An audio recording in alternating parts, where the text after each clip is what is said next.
So no, that child is not lazy. All that has happened is that we are giving a 21st century child 20th century skills with which to learn. And what are the 21st century skills? I'm talking about innovation, creativity, imagination, technology skills, the ability to think out of the box.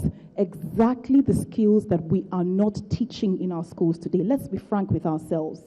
We need to give these children 21st century knowledge, 21st century skills, and 21st century competencies. We need to begin to develop values-based curricula because we are losing our values as a country. We need to understand our history. We need to understand where we're coming from. Otherwise, how do we know where we're going? Now, I also want to talk about the role of public-private partnership because this is an area of expertise for the organization that I work with.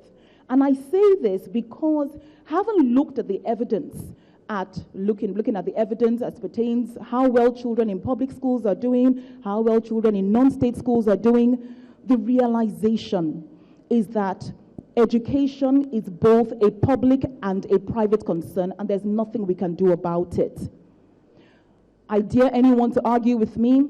Community schools, religious missionary schools all came before state schools. My father did not go to a state school. He died at the age of 82 2 years ago. He went to a community school and he went to a religious school. What is the point I'm trying to make?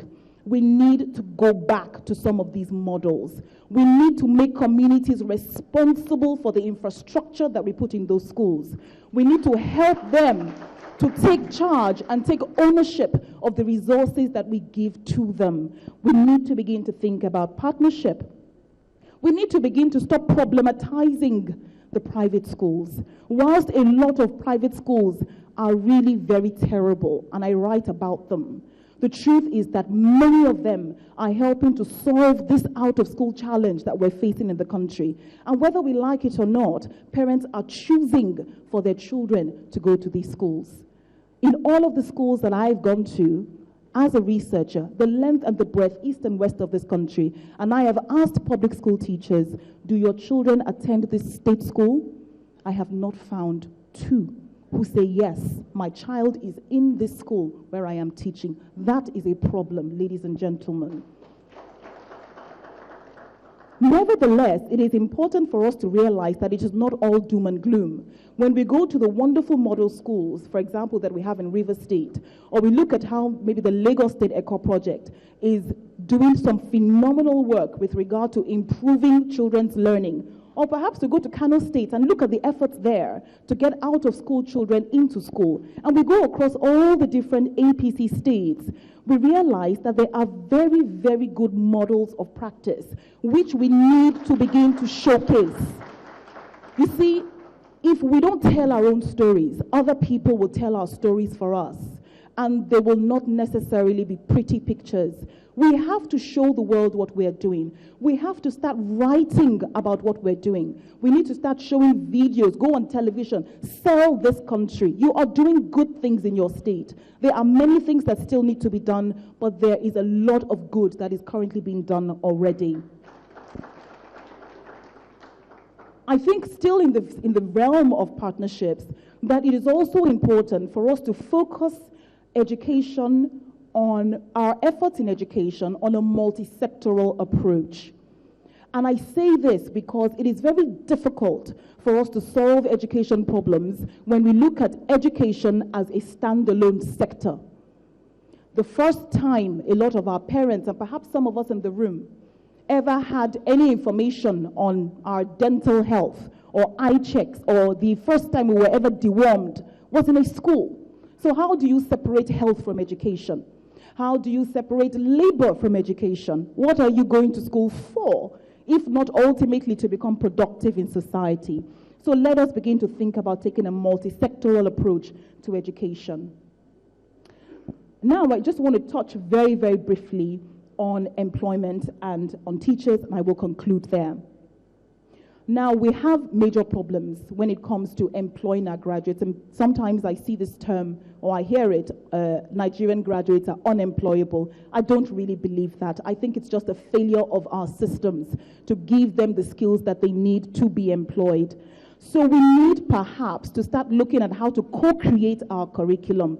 The employers of neighbor need to be sat in the same room as those of us that are duty bearers in the country, in the state, at the state level. Sit in the same room with NERDC and co-create curricula. Let the labor sector tell us what it is that they need, and let us design curricula to meet those needs. Let us prioritize internships, apprenticeships. Let us bring work into the school and school into the workplace.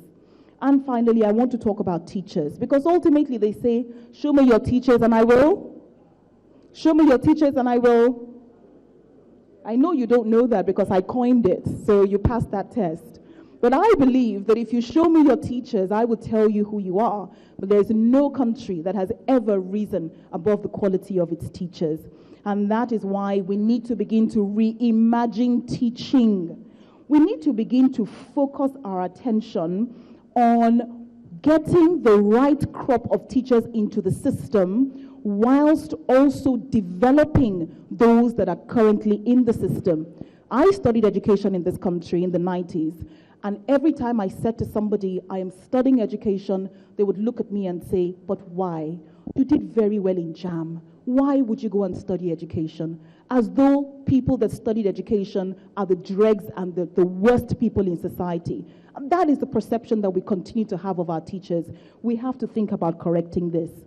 We have to also think about maybe reintegrating excellent teachers, people who are retired but not tired. Why can't we bring them back into the system? Why can they not help us as mentors, as trainers? Let's think about these things. As I conclude, I just want to say one more thing. Education is a thankless endeavor. And I don't think that there is one governor in this room that will say honestly that anybody has come to you to say thank you for what you're doing in education. Nobody says thank you for education. It is thankless. Whatever you do to improve education, you take it as something you've done for your God and something that you have done for your conscience. And that is why when we work in education, when we carry out initiatives in education, we must do it selflessly. Ultimately, people will not say thank you, but generations will remember, and history will be kind to you. Thank you, ladies and gentlemen.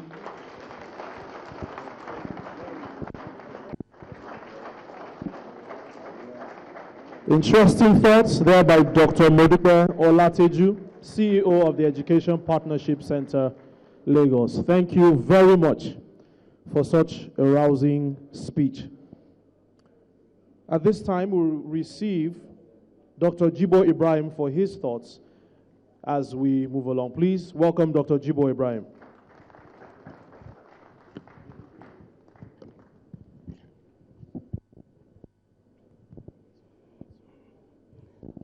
Your Excellencies, progressive political office holders, Excellencies, hopeful politicians, Excellencies, citizens,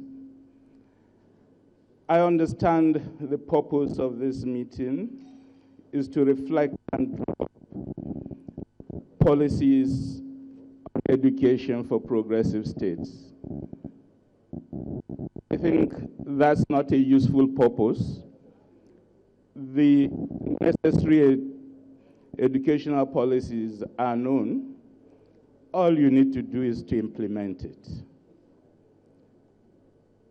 Just over 4 weeks ago, one of our elder statesmen, Ahmed Joda, published an article in Trust. And I think all of you should read what he said. In 1973, there was a Federal Executive Council review of the Civil War. They decided to work out a political strategy to ensure don't end up in civil war again, ever. The political strategy they drew up was